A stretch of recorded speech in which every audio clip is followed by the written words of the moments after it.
Hi Mandekonanga, j'espère que vous allez bien. On se retrouve aujourd'hui pour une nouvelle vidéo, pour un nouveau concept aussi de ma chaîne YouTube. Ça va être des vidéos Getsunomi. Je crois que vous connaissez un peu le principe des vidéos Getsunomi. C'est vraiment des vidéos où on va vraiment échanger, où je vais vraiment me livrer à vous, vous raconter mes peurs, mes attentes, mon espoir, mes rêves, bref, vraiment vous raconter ma vie personnelle. Donc voilà, ça va être le nouveau concept de la vidéo en ce moment parce que étant donné qu'on est en confinement, les MVCDLM c'est pas trop possible. Il faut que je sorte de chez moi pour avoir une vidéo MVCDLM. Donc voilà. Avant de commencer cette vidéo, comme d'habitude, n'hésitez pas à vous abonner, à liker, à laisser des commentaires et bien sûr à me suivre sur mon Instagram. Pour cette première vidéo, nous allons parler de mes peurs, des choses qui me font vraiment peur dans la vie, sachant qu'en fait il y a beaucoup, mais vraiment quand je vous dis beaucoup de choses qui me font peur dans la vie, mais j'ai essayé d'en regrouper que 10. Du coup, je vais me faire une liste décroissante des choses qui me font le plus peur sur cette terre. En 10e position, nous avons la peur des animaux. Alors je sais, vous allez dire oui, les noirs qui ont peur des animaux, blablabla, blablabla. Je sais, moi franchement c'est justifié. Moi je suis née à Kinshasa, donc la République démocratique du Congo, et je m'en souviens que pendant un chemin avec mes cousines, on allait je sais plus où, et on s'est fait courser par des chiens. On s'est fait courser par des chiens et on s'est fait mordre par les chiens. Et depuis ce jour-là, en fait, j'ai peur de tous les animaux de la terre, parce que en soi, j'ai peur des animaux qui ont des dents, qui ont des griffes, qui ont des pattes. Bref, ça fait un peu beaucoup d'animaux sur la terre. Il y avait une période où c'était vraiment le paroxysme de cette peur. C'était en mode je pouvais pas marcher sur le même trottoir qu'un chien, je pouvais pas être dans la même pièce qu'un chat, je pouvais pas tenir ni même entendre un hamster ou une gerbille. Bref, c'était vraiment waouh. Là maintenant ça va un peu mieux, ça va tellement mieux que j'ai prévu de prochainement m'adopter un poutou pour vraiment vaincre cette peur. Comment j'avais peur, je trouve ça vraiment ridicule, c'était vraiment n'importe quoi. Et donc voilà. En 9e position, j'ai peur des imprévus. En fait, je sais pas si c'est une peur ou plus un trait de caractère, mais je déteste tout ce qui est imprévu. Je déteste les annulations à la dernière minute. Et je sais que c'est bizarre parce qu'en fait, la vie n'est pas tracée. Enfin, si elle est tracée, mais c'est pas une ligne droite. En fait, il y a toujours des moments où on va à gauche, à droite, on revient en arrière, on repart en avant. Je sais tout ça. Par exemple, moi je pense que je pourrais jamais faire tout ce qui est des expériences en mode aventure, en mode je fais la Thaïlande avec 10 euros, je fais je sais pas quel pays avec juste 2 euros dans ma poche. Non, c'est pas possible parce que moi déjà dans ma tête je suis en train de penser mais où je vais dormir, comment je vais manger, comment je vais m'habiller, comment je vais me laver, tout ça, je pense à tout ça et je pourrais jamais vraiment partir, je pense, à l'aventure comme ça. C'est mort de chez mort. Si je fais ça, tout va être prévu. Tout va être carré en mode je sais combien j'ai sur mon compte en banque, je sais combien je peux prendre de vêtements, je sais où je vais loger, je sais où je vais pouvoir manger. Tout ça, il faut que ça soit prévu. Il ne faut pas que je parte en mode on va arriver là-bas et on va commencer à chercher ce qu'on va faire. Non, c'est mort et archi mort. Du coup, je ne sais pas si c'est vraiment une peur ou plus un trait de caractère, mais tout ce qui est imprévu, non, c'est pas pour moi. Vraiment pas pour moi. En 8e et 7e position, j'ai peur de la solitude et du noir. La solitude en mode j'ai peur de finir seule. Moi, j'ai envie d'avoir des enfants, donc j'ai peur de pas trouver la personne avec qui je vais faire des enfants.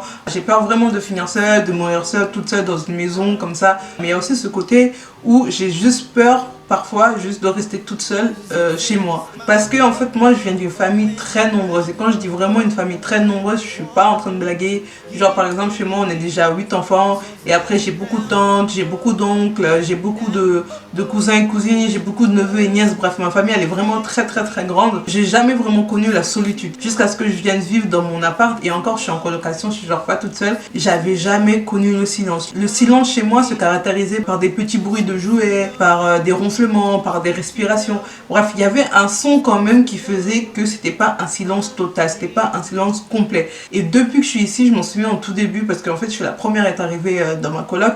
Du coup pendant un moment j'étais vraiment toute seule dans cette grande appart et tout, et il y avait un silence, mais c'était waouh, j'avais jamais connu ça. Et je m'en souviens, j'étais en train d'angoisser, genre je paniquais, je me disais mais faut que je fasse quelque chose, faut que je fasse du bruit, faut que je fasse quelque chose pour pas rester dans ce silence là, parce que c'est un truc que j'ai jamais connu et c'était vraiment l'inconnu pour moi. Genre le silence de chez moi c'était pas ça en fait. Dans ça aussi il y avait ma peur du noir en fait, parce que comme j'ai dit avec ma famille, tout ça ça me faisait pas peur. De rester dans le noir et tout ça me faisait pas peur, parce que comme je l'ai dit, j'entendais des respirations, j'entendais des ronflements, j'entendais en fait quelque chose. Il y avait pas un silence de mort. Mais là le noir ici et le silence d'ici, ça réveillait des frayeurs que j'avais déjà, et depuis en fait j'ai vraiment peur du noir total. De toute façon, pour moi, le noir et le silence, c'est vraiment la mort. C'est vraiment le silence avant la tempête. Je voulais partir, je voulais quitter mes parents, je voulais quitter mes frères et sœurs. Bref, je voulais vraiment avoir mon espace à moi pour enfin connaître ce silence-là. Mais maintenant que je l'ai connu, bah non, ça me plaît pas. C'est pas quelque chose que j'apprécie énormément.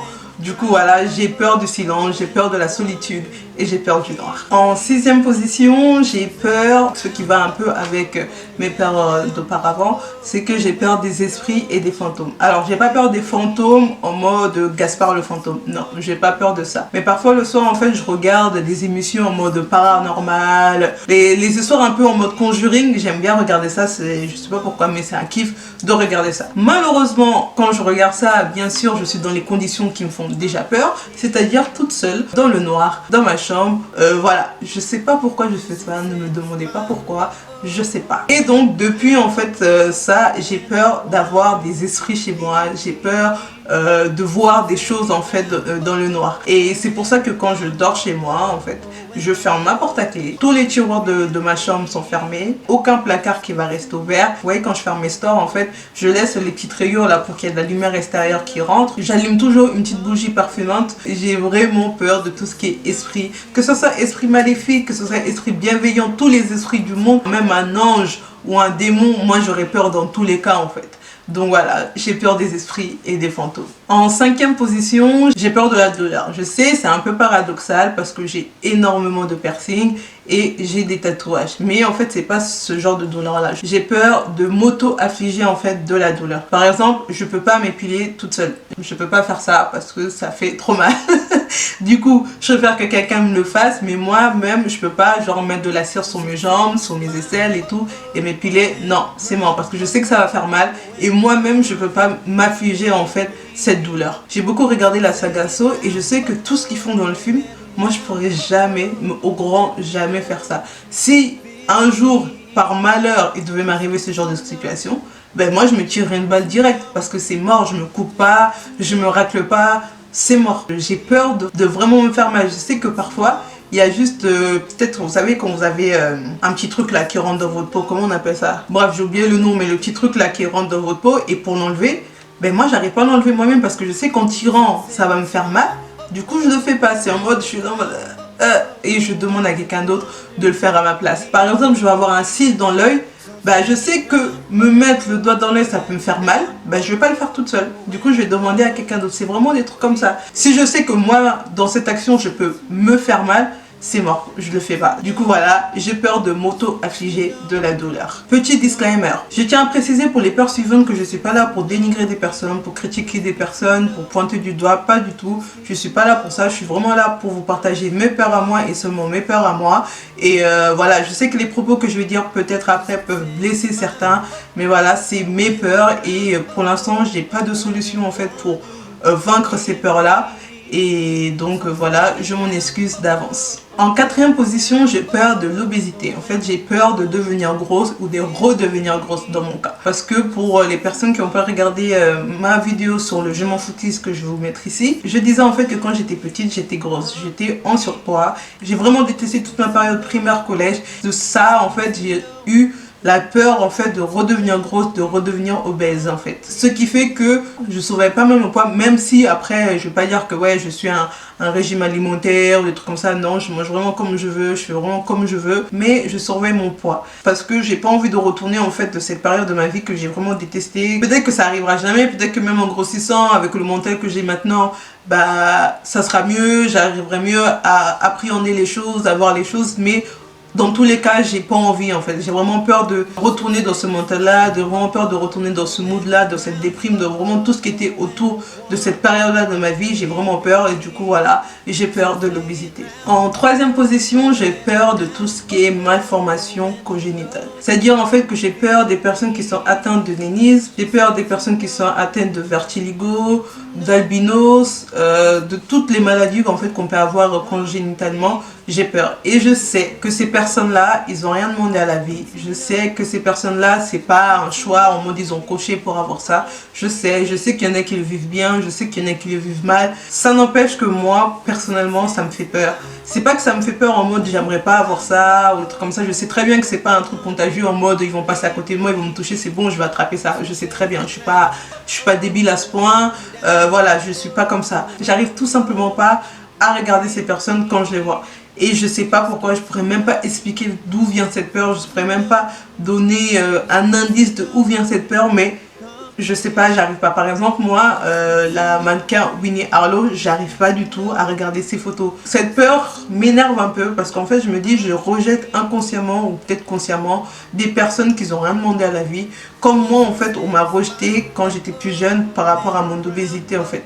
Et ça m'énerve, en fait, d'être comme ça, alors que c'est des personnes normaux, mais je sais pas pourquoi ça passe pas. J'arrive pas à comprendre cette peur. J'arrive même pas à expliquer cette peur de pourquoi, de comment j'aurais pu avoir et concevoir en fait cette peur. Mais voilà, j'ai peur des personnes qui ont une maladie congénitale. En deuxième position, on va retrouver vraiment une peur, mais c'est incontrôlable.